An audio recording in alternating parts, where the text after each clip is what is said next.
Bir şey söyleyeyim, çok özlemişim bunu. Bunda ne var ya? 100 TL mi? Tatlı mı yesek? Ha? Yiyelim mi? Bence yiyelim. Kelle paça içelim gönül isterdi ama bu video sadece köfteyle ilgili. Peki ne olacak bu Fener'in hali? Ne yapacağız bu sene? Yani Balkanlarda yediğim tüm köftelerden daha lezzetli. İkinci porsiyon. Bugün biraz fazla kaçırmadın mı ya? Ha? Burası 33 yıllık bir işletme. Yemeshanesi istiyorsan hemen sana... Yemeyeceğim diyordum. Ben bir köfte daha atarım izniniz olursa arkadaşlar. Yiyecek miyiz sorusunu ben kabul etmiyorum.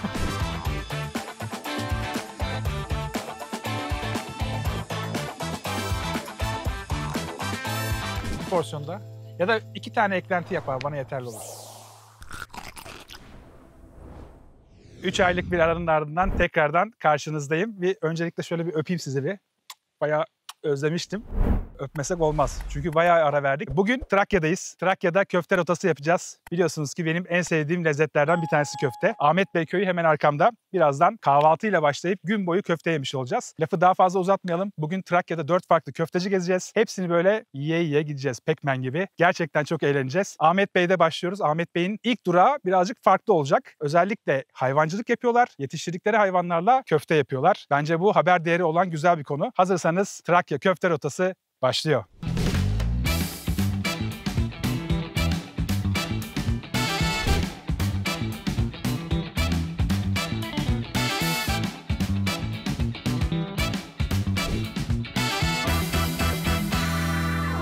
Ahmet Bey'de Beyet Köfte'ye geldik. Şimdi içeride Mehmet Usta var. Mehmet Usta'yı bu kanalda 3. kere izleyeceksiniz ama bu seferki izleyeceğiniz gerçekten bambaşka. Çünkü Beyet'in kendine ait 400 tane hayvanı var. Çiftlikleri var yakın yerde. O çiftlikte kesilen hayvanlar burada köfte oluyor ve aynı zamanda parça et olarak da satın alabiliyorsunuz. Saat şu an tam 11. Mehmet Usta hazırlıklarını tamamlıyor. Önce mangalı hazırlıyor. Mangalın kömürleri dökülüyor. Ardından eti hazırlıyor. Eti de böyle yoğuruyor. Bütün baharatlarını ekliyor. O hazırlıklar bittikten sonra Mehmet Usta ile bir sohbet ederiz. Köftelerin tadına bakarız. İçeride çok güzel yoğurt var. Yoğurdu da kendileri yapıyorlar. Onların hepsini içeride anlatacağız. Hazırsanız içeri girelim.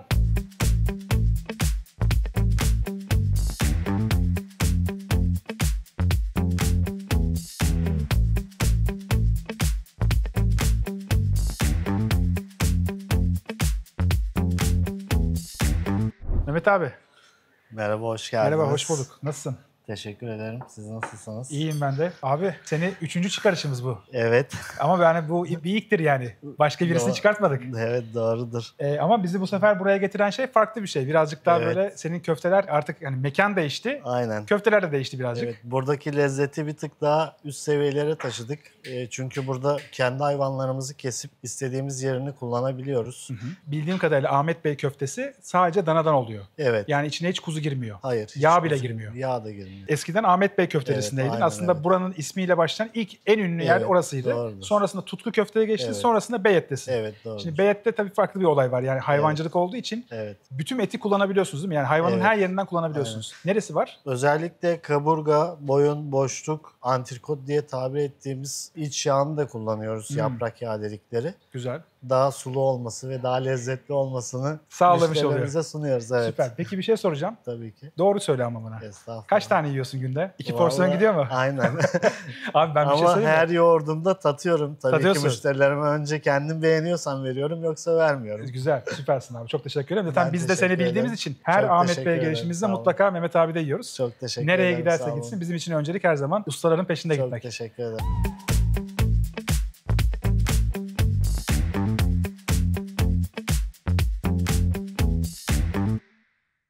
Şimdi öncelikle şu salatamı kenara alayım ki köfteyi kapatmasın. Bunu da böyle kenara alıyorum. Şahane gözüküyor bu arada. Ahmet Bey köftesinin özelliği biraz daha böyle yassı oluyor. Yani basıyorlar eliyle. Onu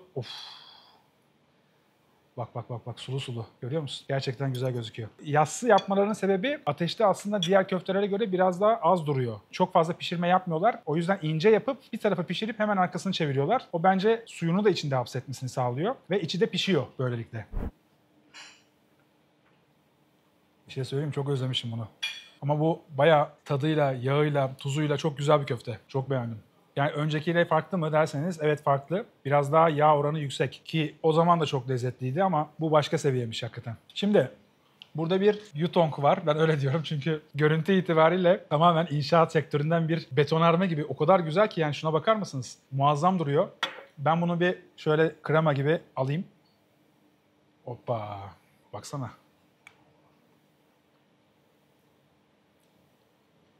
Oo, ne kadar aromatik. Bir dakika. Bu bayağı farklı. Dokusu çok yüksek. Bu böyle bayağı ekmeğin arasına sür, ye tarzında. Bunu da manda ve inek olarak karıştırarak hazırlıyorlar.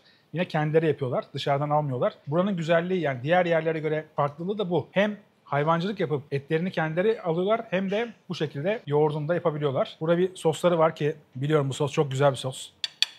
Köftede de sos olmazsa olmaz. Ben çok seviyorum. Geçen haftaya izleyeceksiniz onu, Saraybosna'ya gittim ve oradaki bütün Cevapçınitsa dediğimiz o bütün köftecilerin hepsini gezdim. Köfteye doydum hakikaten, ama üzerine bu videoyu yapıyor olmam güzel oldu bence. Orada birazcık daha farklı şeyler izleyeceksiniz. Yani köftenin haricinde börek var, enteresan yemekler var, ısırgan otlu. Saraybosna'da alternatif bir rota istediğinizde gayet güzel bir video izlemiş olacaksınız. Sonrasında da sürpriz bir haftamız var. Orada gene yurt dışından özel bölümler olacak. Soslu şekilde tadına bakıyorum. Evet, çok güzel. Bu bayağı... Bunda ne var ya? Sosta ne var? Domates, biber var, salça. Onları yapıyorsun ama çok güzel açmışsınız ya. Vallahi bravo. Beğendim. Eski ustanın tarifi. Abi güzel. El almışsın. Sevindim abi. Bu köftenin diğer köftelerden farkı, Ahmet Bey köftesinde içinde katkı maddesi olmuyor. Bağlamak için herhangi bir şey koymuyorlar. Direkt saf et. Bu yönden herkese hitap eder mi emin değilim. Çünkü mesela Tekirdağ köftesi birazcık daha farklı. İçine farklı şeyler giriyor.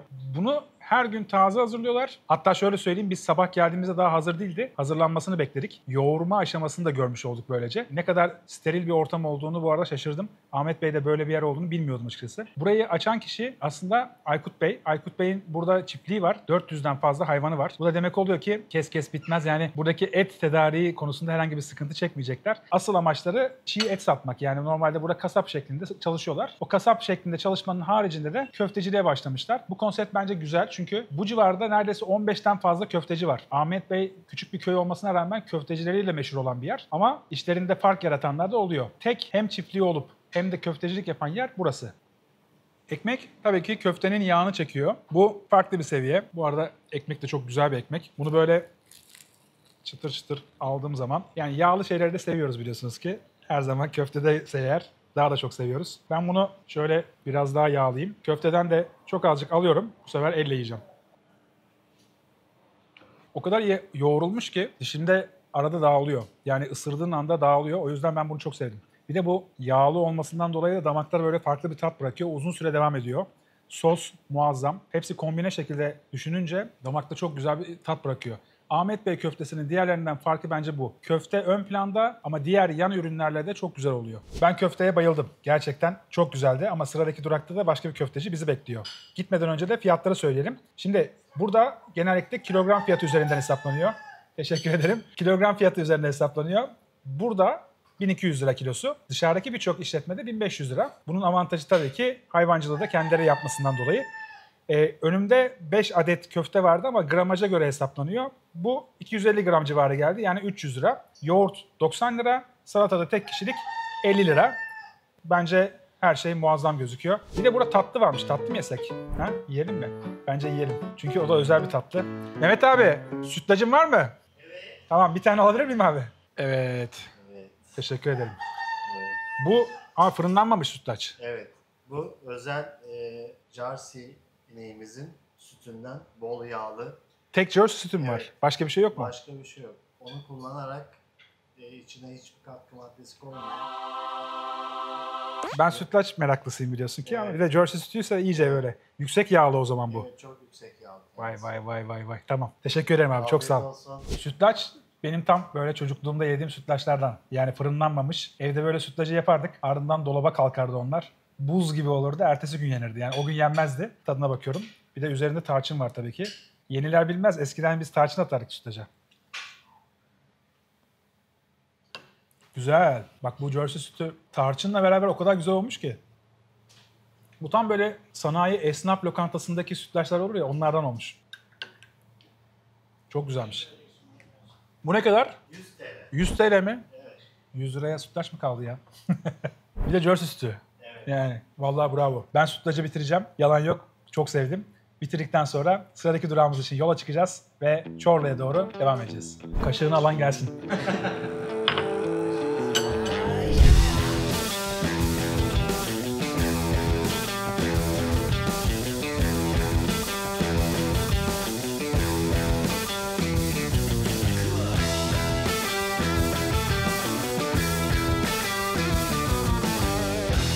Çorlu Eski Sanayi'nin içindeyiz. Öz Uzunköprülü Hamit Usta'nın yerindeyiz. Burayı benim çok eski takipçilerim tavsiye etmişti. Burada yaşıyorlar, Çorlular. Genellikle köfte için geliyor insanlar ama sulu yemekleri de var. Kelle paça, işkembesi de var. Yani buraya gündüz saatlerinde böyle öğlen 12 gibi gelirseniz mutlaka o çorbaları da içersiniz. Şu an birazcık biz böyle saati geçirdik. 2.30-3 gibi oldu. Dolayısıyla bu saatlerde sadece köfte bulabiliyorsunuz. İçeride Zafer var. Hamit abiyle beraber ortak başlamış. 25 senelik bir işletme burası. Haliyle her şeyle o ilgileniyor. İçeride ızgarada kardeşleri var. Bence gayet güzel bir işletme. Aile işletmesi. Sanayi içinde olması da benim için değerli, önemli şeylerden bir tanesi. Bence vakit kaybetmeyelim. İçeri girelim. Köftelerin tadına bakalım.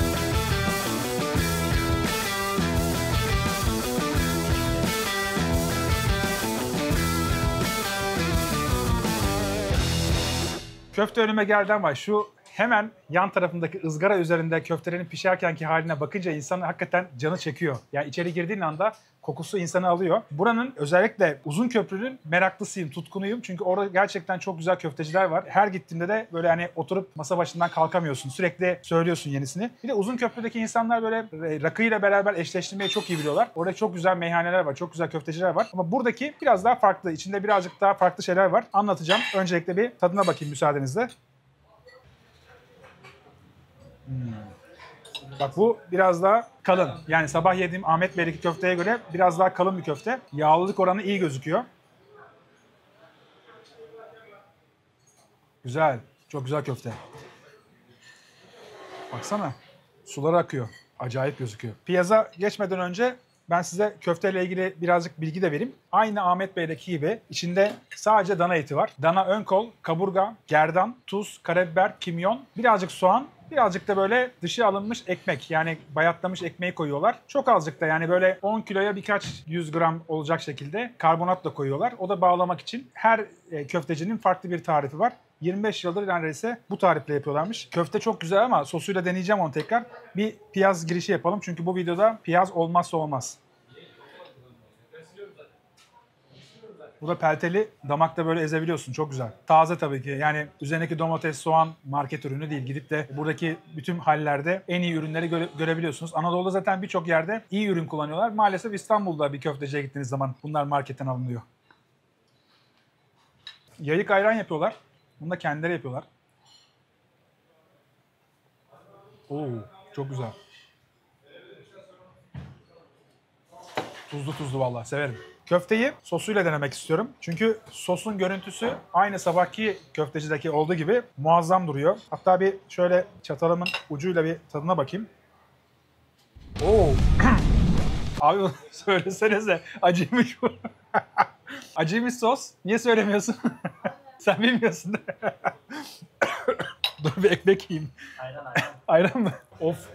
Güzel acı biliyor musun? Anlatamam yani.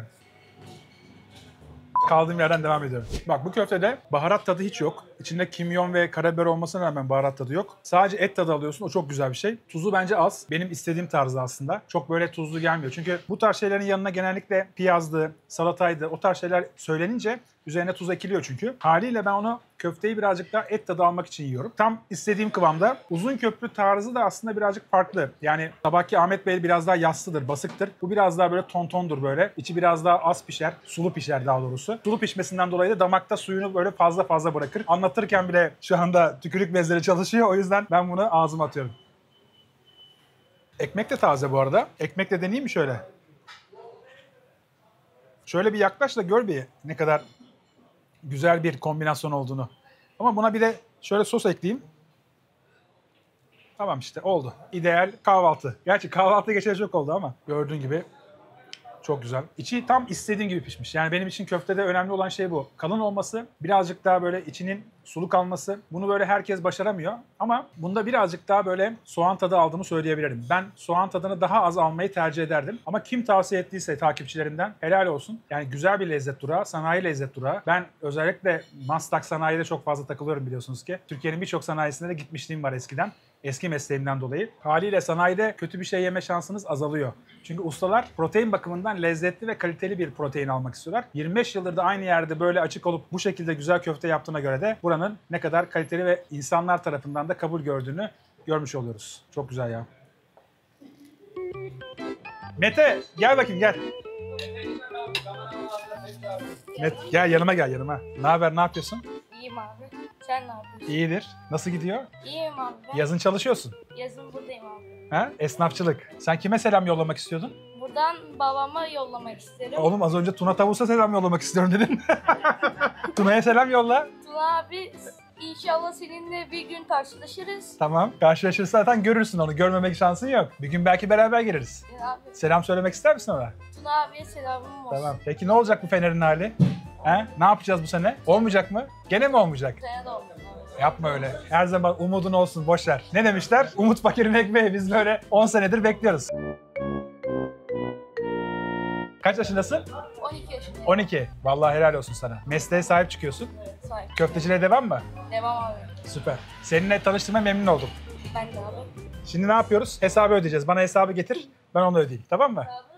Burada fiyatlar da var. Şimdi bir sulu yemek yemek isterdim tabii ki. Bir kelle paça içelim gönül isterdi ama bu video sadece köfteyle ilgili. Izgara köfte 5 adet geliyor. 350 lira. Mesela kelle paça çorbası var 150 liraymış. Kuru fasulye 160 liraymış ki fiyatlar bence kelle paçaya göre iyi bir fiyatta. Karnıyarık 250, kıymalı yumurta musakka 250 çok severim. Nohut 160, Arnavut ciğeri var 400, piliç yahni 200. Gerçekten geldiğinde farklı yemekler deneyebileceğin şeyler var. Ayran içtik 30 lira, piyazımız var 100 lira. Biz hesabımızı ödeyelim. Sıradaki durakta Tekirdağ'a doğru gidiyoruz.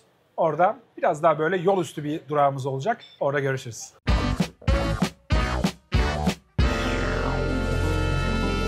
Meteciğim selam kardeşim. Onur abinden selamını aldım. Çok teşekkür ediyorum. Buradan sevgiler. Köfteleriniz çok güzel gözüküyor. İnşallah bir gün gelip beraber yeriz. Kendine iyi bak, seviliyorsun.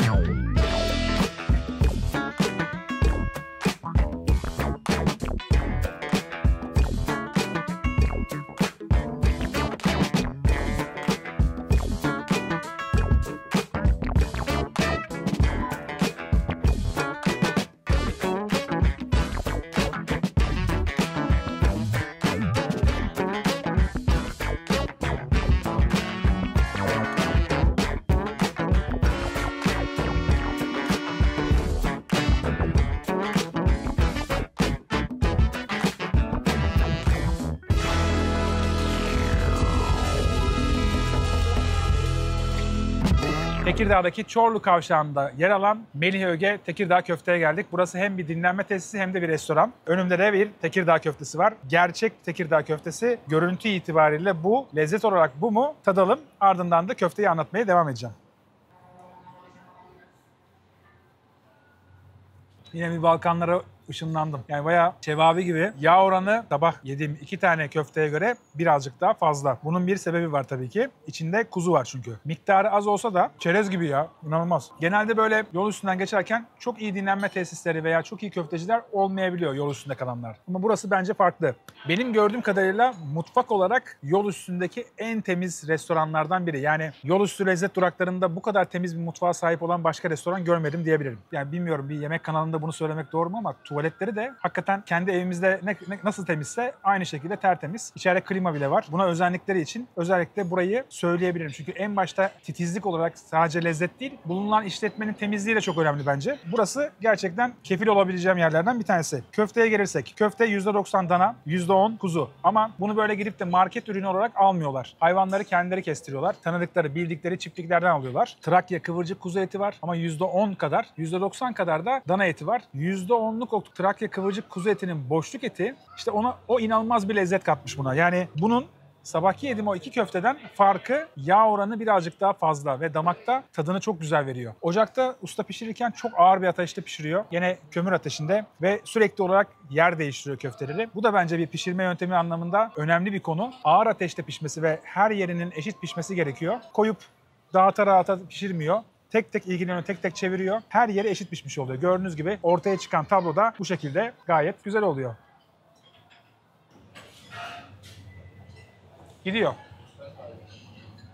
Bunun güzelliği işte Çevabi gibi, Balkanlardaki, Saraybosna'daki köfteler gibi tek atımlık. Ama ben açık ve net konuşacağım. Hazır hafızam da tazeyken bu köfteyi daha çok beğendiğimi söyleyebilirim. Yani Balkanlarda yediğim tüm köftelerden daha lezzetli. İçinde soğan var, sarımsak var, ekmek kırıntısı var, karbonat çok az var. Ama bir karbonatlı köfteye göre ben bugüne kadar almadığım lezzeti aldım. Öyle söyleyeyim. Çünkü normalde karbonatlı köfteler ocakta çevirirken veya işte tabakta bıraktığınız zaman seker. Bu öyle değil. Bu gerçekten tadının lezzetini çok içinde hapsetmiş ve lezzetli bir köfte. Yanında kızarmış bir ekmek geliyor. Ona da bir hakkını verelim. Bir tane piyaz söyledim bu arada. Piyazı da güzel bir bar yapmışlar oraya. Taze taze. Ne istiyorsanız taze hazırlanıp koyuluyor. Yani diğer köftecilerde mesela hepsi tabaklanır, dolaba kaldırılır. Burada öyle değil. Burada siz sipariş verince hazırlanıyor. Sosu da çok tadına varamadım ama acı galiba. Bu videonun en kötü şeyi herhalde bir acı yeme şeyim biraz arttı. Şöyle bir lezzet olduğu zaman gerçekten mutlu oluyorum. Bunu gerçekten denemeniz lazım. Bu güzergah bu arada şöyle tarif edebilirim. Bir saatlik mesafede Çanakkale Köprüsü var. Eğer Yunanistan'a gidiyorsanız, işte Gökçeada'ya, Bozcaada'ya gidiyorsanız bu güzergahı kullanıyorsunuz. Dolayısıyla yol üstünde durulabilecek yerlerden bir tanesi. Bu güzergahtan geçerken burada duracağıma emin olabilirsiniz.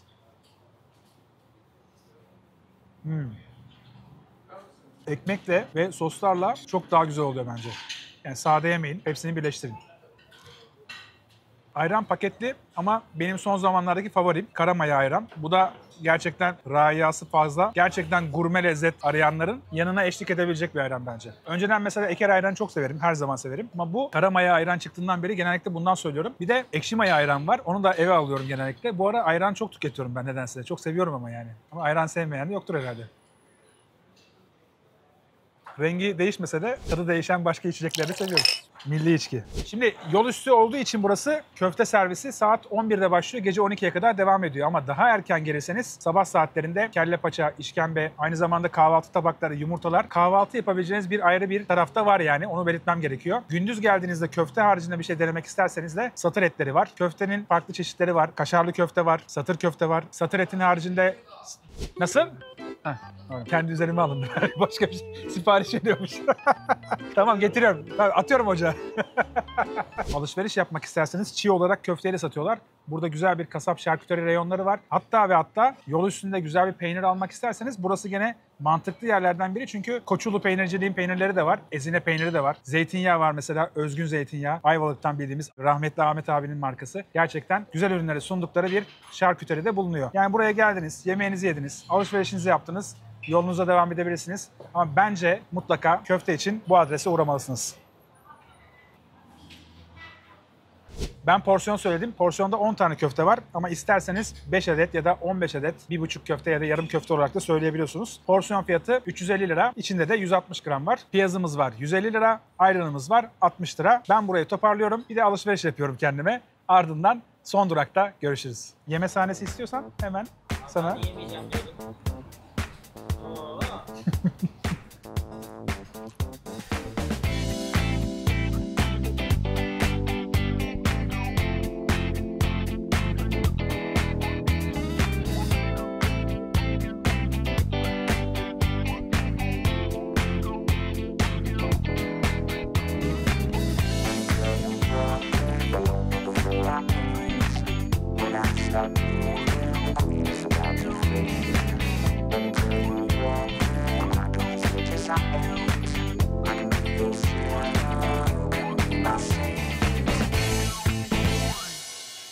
Bir saatlik yolculuğun ardından Malkara Sanayi Sitesi'ne geldik. Videonun şu ana kadarki kısmını eğer beğendiyseniz bir beğen butonuna basarsanız çok sevinirim. Aşağıda video ile ilgili yorumlarınızı videonun sonunda istiyorum. Mutlaka özellikle yazmak istediğiniz köfteciler varsa Trakya'da yorumlara tavsiyelerinizi bekliyorum. Şimdi Malkara Sanayi Sitesi'nde sanayi köftecisine geldik. Burası 33 yıllık bir işletme. Dükkan sahibi Erdem abi ocağın başında. İlginç bir konumuz var. Buraya daha öncesinde köfte rotası yaptığımız zaman gelmiştik ama kapıdan çevrilmiştik. Şimdi sağ olsun takipçilerimiz bizim reklamımızı yapmışlar. Haliyle Onur Bey gelecek. Siz yardımcı olur musunuz dediler. Bu sefer çekim izni aldık. Ben normalde çok fazla böyle haber vermiyorum gittiğim yerlere. Doğaçlama gidiyorum ama bazen böyle çekim yapacağımız zaman uzun rotaya çıkıyorsak haber vermek gerekiyor. Bugün haberleştik. Geleceğimi söyledim ama bana özel hiçbir şey yok. Masada ne görüyorsanız siz geldiğinizde de aynı şekilde önünüze gelecek. Porsiyon köfte 4 tane böyle geliyor.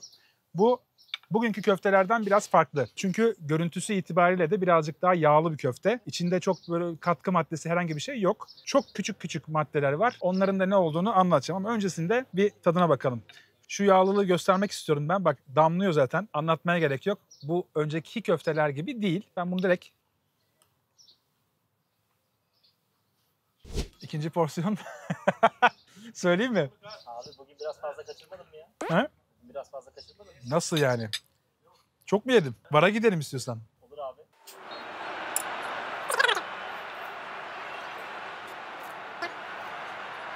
Evet, elin doğal konumda olmadığını gördüm. Evet, çok yemişim, haklısın. O yüzden bir şey demeyeceğim. Ben bir köfte daha atarım izniniz olursa arkadaşlar. Olur mu? Bunu hazırlarken direkt gidip bir kasaptan almıyor. Hayvanı alıyor önce. Üreticiden, daha doğrusu çiftliği olan bir yerden hayvanı alıyor. Kendi kestirtiyor mezbahada. Ardından etleri parçalatıp buraya getiriyor ve karışımını kendi hazırlıyor. Dolayısıyla öncelikle kullanmak istediği etin hayvanını seçiyor. Şimdi Trakya'da hayvancılık iyi. Tarım iyi. Dolayısıyla burada masada gördüğünüz ürünlerde her şey bu bölgeden. Mesela soğanları kendileri yetiştiriyorlarmış. Domates yine bu taraflardan. Manda inek karışımı bir yoğurt var. Bu civardaki bir üreticiden, butik üreticiden. Biberler var. Yaz mevsimine doğru biraz daha acılaşıyor. Siz geldiğiniz zaman muhtemelen acı olacaktır. Tadına bakacağım gene de, merak etmeyin sizler için. Güzel bir sos var. Bu sosta sarımsak, acı pul biber, kimyon, karabiber ve aynı zamanda domates salçası var. Diğerlerinde bugün gittiklerimizde biber salçası da vardı. Dolayısıyla acısı yüksekti. Ama bunun acısı biraz daha dengeli olduğunu düşünüyorum. Çünkü acı pul biber kullanıyorlar ve onu birazcık böyle yakarak yapıyorlar. Tavada böyle çevirerek yapıyorlar. Şimdi ben bunu bir köfteyi alacağım. Sosa banıyorum. Biraz fazla bandım ama artık yapacak bir şey yok. Bu saatten sonra geri dönüş olmayacak.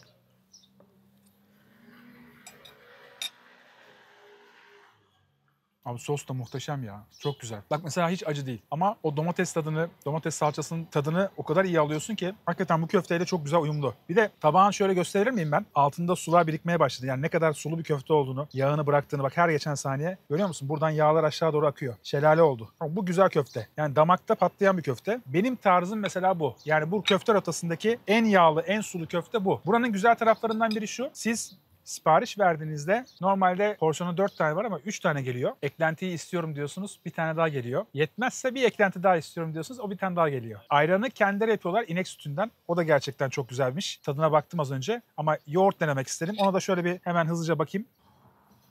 Hoppa. Bak. Bu yoğurdun yağ oranı yüksek. O yüzden böyle tam manda tarafı biraz daha fazla gelmiş, öyle gözüküyor. Manda sütünün fazla olmasından kaynaklı daha rayasını böyle daha uzun süre veriyor. Damaktan uzun süre gitmiyor. Bu yoğurdu beğendim. Mesela sabahki yediğim yoğurt biraz daha kalıp gibiydi. Dedim yani yutonka benziyor diye. Biraz daha böyle damakta ezmen gerekiyordu. Bunu ezmene gerek yok. Bu kendi kendine bırakıyor kendini. Çok güzel. Peynir helvası da var. Onu da yiyeceğiz. Yiyecek miyiz sorusunu ben kabul etmiyorum. Yani yayın alacak. İster alırız ister almayız, ben yiyeceğim. Hani gizli saklı yiyeceksin abi. Gizli saklımız yok bizim her şey. Herkesin ekranının karşısında yiyoruz, merak etme. Köftenin karışımı. Benim en merak ettiğim konu buydu. Yine full dana bir köfte. İçinde ön kol, kaburga, gerdan, antrikot bölgesi. Gerçekten hani hayvanın en yağlı bölgelerinde var. Farklı olarak bugünkü yediğimiz bütün köftelere farklı olarak bir de kavram yağı var. Şimdi kavram yağını seven var, sevmeyen var ama bence bazı lezzetlerle uyum sağlayabiliyor. Köftede muazzam bir lezzet katmış, onu söyleyebilirim. Tuz var, karabiber var, kimyon var, soğan var. Çok az karbonat var. Bu karbonat miktarı ama çok çok az. Ekmek de böyle 1 kiloya 15 gram kadar koyuyoruz dedi. Yine bayat ekmek olmazsa olmaz. Yani köfteyi bağlamak için mutlaka gereken ürünlerden biri. Çok güzel köfte. O yüzden bırakmıyoruz tabakta. Bir porsiyonda. Ya da 2 tane eklenti yapar, bana yeterli olur. 2 tek. 2 tek deyince şimdi Trakya'dayız. Farklı algılamasın sakın. Köfte istiyorum. Tamam. Onlar da... Bir tek de biz alalım abi. 2 tek de biz alalım. Peki. 2, 4, 6 tane abi. O zaman aynı 6 tane de almıyor musun? Alır abi. Almayayım diye almaya başladı şimdiden. Eşi diyetisyen, o yüzden burayı silelim diyor. Neyse, günün sonunda senin için, yani eşin için para kazandıracak bir iş yapıyoruz. Evet, tatlımız geldiğine göre gözlüğümü artık çıkarabilirim. Gün batımı da oldu. Bu arada şu an saat 7'ye doğru geliyor. Akşama ettik, yani sabah 8 gibi falan İstanbul'dan yola çıktık. 4 tane köfteci gezdik. Güzel bir yolculuktu ama bunu tatlı bitirmek bir ritüeldir. Burada 2 tane peynir tatlısı var. Biri fırınlanmış, biri fırınlanmamış hali. Öncelikle fırınlanmamış haliyle başlayacağım ki tadına rahat rahat bir bakalım. Bu bayağı yağlı. İçine yağ koyuyoruz demişti ama bu kadar olduğunu söylememişti Erdem abi. Trakya'daki peynir helvalarından farklı bu arada. Daha böyle didik didik peynir parçaları falan gelmiyor damağa. Farklı. Burada da dondurması eriyen, ki hava sıcaklığı şu an 30-32 idi bugün. Dondurması eriyen bir tatlımız var. Önce dondurmadan bir nötrleyeyim. Bir sorbe kıvamıyla. Bu arada dondurma da güzel sündü. Alpedo'nun dondurmasıymış. Evet ya.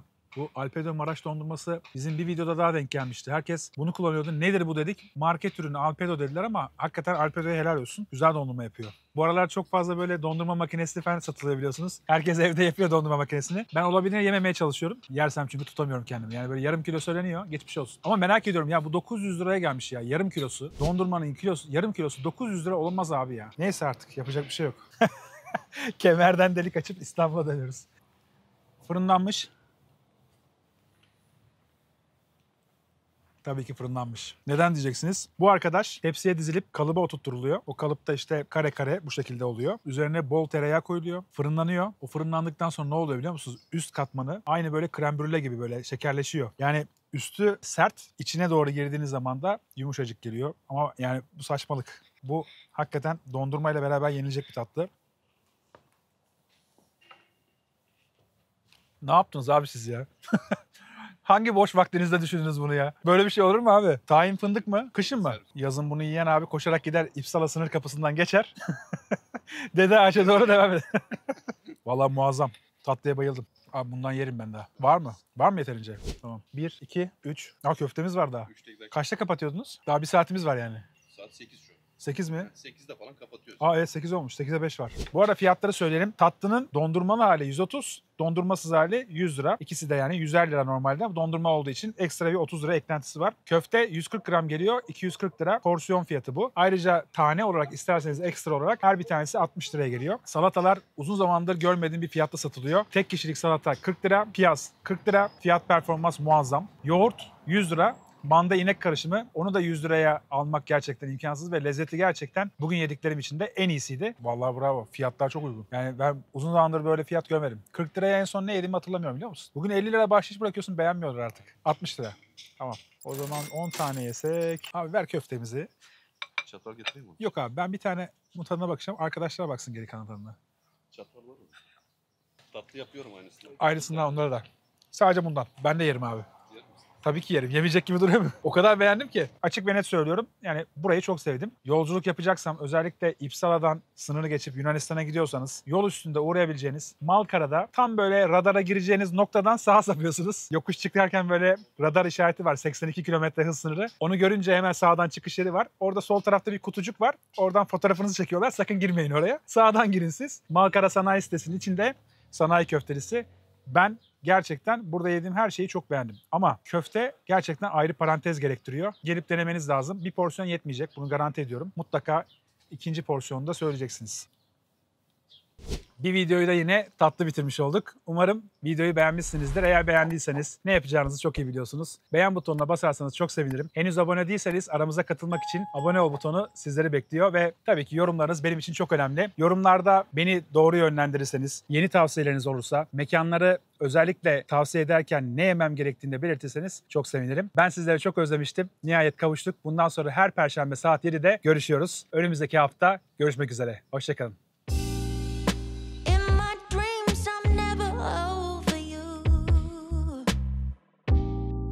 Trying to stay alive.